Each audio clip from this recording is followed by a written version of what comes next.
Hello friends. So మీకు చూడంగానే ఒక ఐడియా వచ్చి ఉంటుంది మేబీ. సో యూట్యూబ్ వీడియోలో ఇంద్ర సినిమా చూసిన వాళ్ళకి ఆటోమేటిక్గా మైండ్లో స్ట్రక్ అవుతుంది. మీకేం చూపిస్తున్నాను నేను. ఎస్, ఆబ్వియస్గా మీరు అనుకున్నట్టే ఇది ఘాట్లు అండి. కాశీ వచ్చాము గంగానదిలో. గంగానది దగ్గర ఘాట్ల దగ్గర ఒక పడవ మాట్లాడుకుని సో మనిషికి 300 చొప్పున తీసుకున్నారండి. 6 ఉన్నాం. సో 64 ఘాట్లు చూపిస్తామన్నారు. యాక్చువల్గా మొత్తం 84 ఘాట్లు అనమాట. సో కొన్ని ఘాట్లకు వెళ్ళడానికి కుదరదని 64 ఘాట్లు చూపిస్తామన్నారు. సో ఈ వర్షాన్ని చూస్తే మీరు ఘాట్లు చూడవచ్చు. ఈ బిల్డింగ్లు కనిపిస్తున్నాయి కదా, ఈ ఘాటుకి ఒక బిల్డింగ్కి ఒక ఘాటు నేమ్ ఉంటుందండి. సో అవి చూడవచ్చు మనం. యాక్చువల్గా ఈ ఘాట్లకి ఒక ఘాటుకు ఒక ప్రత్యేకత ఉంది. మనకు కొన్ని ఘాట్లు, ముఖ్యమైన ఘాట్లు తెలుసు బేసిక్గా అందరికీ. ఏంటంటే హరిశ్చంద్ర ఘాట్ అని, మణికర్ణిక ఘాట్ అని కొన్ని ఘాట్లు తెలుసు. అవి బాగా ఫేమస్ అయిన ఘాట్లు అనమాట. ఇక్కడ మీరు చూసినట్లయితే మేము సాయంత్రం వచ్చాము.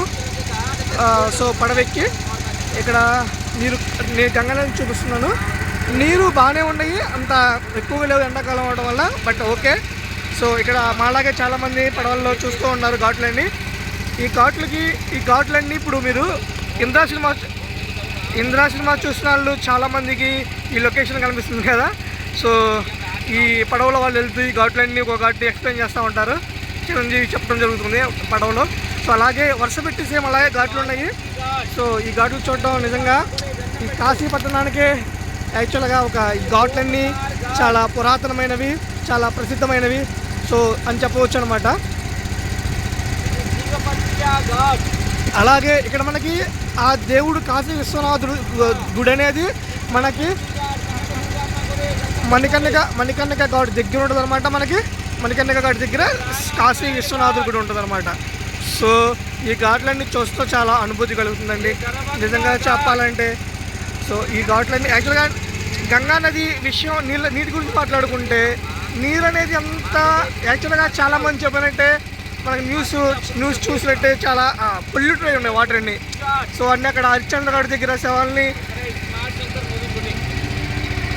ఇక్కడ స్మార్ట్ శంకర్ షూటింగ్ కూడా తీశారంట పడవతను చెప్తున్నాడు. ఈ కాశీ తులసి ఘాట్ దగ్గర స్మార్ట్ శంకర్ సినిమా షూటింగ్ చేశారంట. సో ఇట్లా చాలా సినిమా షూటింగ్ జరిగినాయి అండి ఇక్కడ. చాలా ప్రసిద్ధమైనవి చాలా సినిమా షూటింగ్ జరిగినాయి. సో ఇక్కడ గంగానది నీటి గురించి చెప్పాలనుకుంటే, గంగానది నీరు నిజంగా చాలా కలుషితమైపోయింది చెప్పాలంటే ఫ్రాంక్గా. సో అక్కడ హరిశ్చంద్ర ఘాట్ దగ్గర శవాలను తగిలేసేటప్పుడు అవి అన్నీ నీటిలో వదిలేయటం, అవి కలుషితమైపోవటం, దాంట్లో పాత బట్టలు అందరూ వదిలేయటం. సో ఇక్కడ చూడొచ్చు మీరు, జనం చాలా మంది ఉన్నారు కదా. దీని సమీపంలోనే కాశీ విశ్వేశ్వరుడు గుడి ఉంటుంది అనమాట. గంగాహారతి ఘాట్ ఇది గంగాహారతి ఘాట్ కదా. మీరు అక్కడ చూస్తున్నారు కదా, అక్కడ గంగాహారతి ఘాట్ అనమాట. అక్కడి నుంచే మనకి టీవీ ఛానల్లో కూడా గంగాహారతి ఘాట్ ఇది.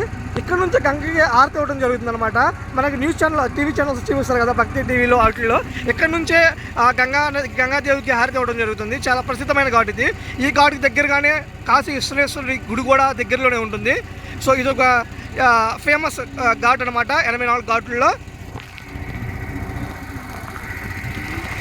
సో కాశీ వచ్చిన వాళ్ళు ఎవరైనా తప్పనిసరిగా ఘాట్లను సందర్శిస్తారండి. సో ఒక ఘాట్కి ఒక ప్రసిద్ధి ఉంది. నేను చెప్పిన విధంగా కాశీ పట్టణం అత్యంత పురాతనమైన పట్టణం, అత్యంత పవిత్రమైన పట్టణం. ప్రపంచం అంతా తలకిందులు అయిపోయినా, ప్రపంచం అంతా నాశనం అయిపోయినా కాశీ పట్టణం అనేది సజీవంగానే ఉంటుందంట. కాశీ పట్టణానికి అంత ప్రాముఖ్యత ఉంది, అంత చరిత్ర ఉంది, అసలు మొట్టమొదటి ప్రపంచంలో పుట్టిన పట్టణమే కాశీ పట్టణం అంటండి.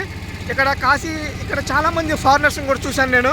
వాళ్ళు మన ట్రెడిషన్ మెచ్చి మన అట్రాక్ట్ అయ్యి మన జీవన విధానానికి, మన దేవుళ్ళకి చాలామంది ఇక్కడే ఉండిపోవడం కూడా జరిగింది. చాలామంది ఫారినర్స్ని చూశాను నేను. చాలా ముఖ్యమైన కాశీపట్నం అనేది పురాతన పట్టణం. హిందువులకి ఒక చాలా హార్ట్కి దగ్గరగా ఉండే ఎమోషనల్ పట్టణం అని చెప్పొచ్చు. వారాహి తల్లి ఉంటుంది. వారాహి ఘాట్ అంటే గంగా నది.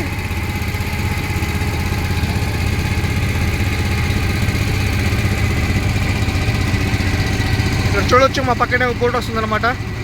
సో మేము అవన్నీ చూసుకుంటూ వచ్చాము. అవన్నీ చూసుకుంటా ఇక్కడ దాకా రావడం జరిగింది.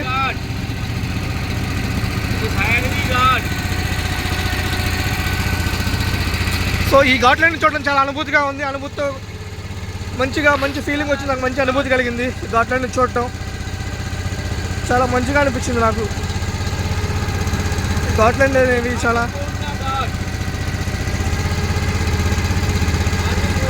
అన్నపూర్ణ ఘాట్ అండి. అన్నపూర్ణదేవి తెలుసుగా, కాశీలో అన్నపూర్ణదేవి ఎంత ప్రసిద్ధి చెందిందో తెలుసు అందరికీ.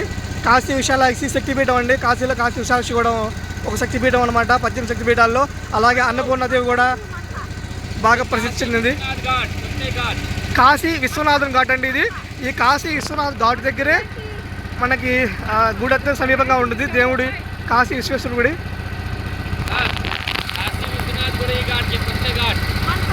అక్కడ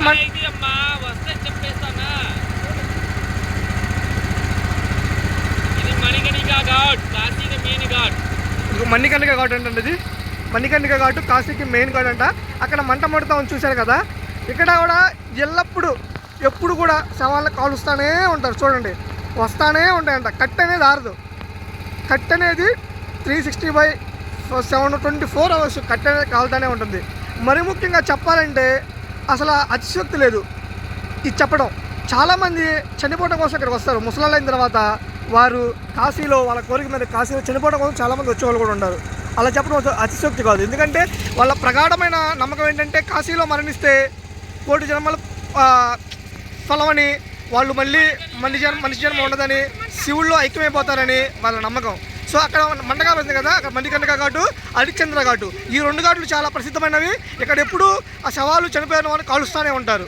ఇది మణికర్ణిక ఘాటు అనమాట. ఆ మంట చూడవచ్చు. సో నేను చెప్పింది అందుకు, ఇందాక గంగా నది కాలుష్యం అయిపోతుంది, అవన్నీ ఆ వ్యర్థాలన్నీ నదిలోనే వేస్తున్నారు, గంగా నది కాలుష్యం అయిపోతుంది. నరేంద్ర మోడీ కూడా, గవర్నమెంట్ కూడా చాలామంది చర్యలు తీసుకుంటున్నారు నదిని స్వచ్ఛతపరచాలని.